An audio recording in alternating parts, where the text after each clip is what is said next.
que es el premio FIPRESI. Están seleccionadas la película que ganó el año pasado, Eat, Sleep, Die, de Suecia, dirigida por Gabriela Pritch. También está Cold Girl, que es otra película, una coproducción entre Suecia, Noruega, Irlanda y Finlandia, que fue dirigida por Mikael Macchino. Está Miele, de Valeria Golino, de Italia, Oh Boy, de Jean-Ole Gester, y la película española La Plaga, de Neus Bayún. Los premios las nominaciones para mejor documental son solo 3 y yo fui parte de ese jurado y hemos intentado que se amplíen años venideros a más porque la calidad era extraordinaria.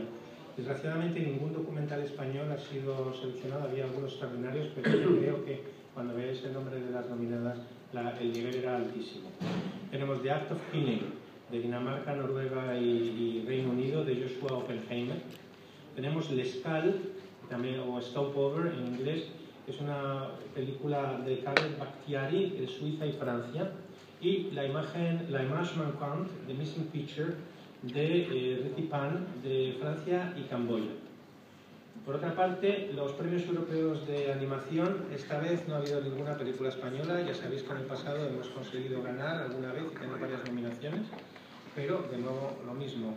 Está The Congress, de Ari Folman, de Israel, Alemania, Polonia, Luxemburgo, Francia y Bélgica.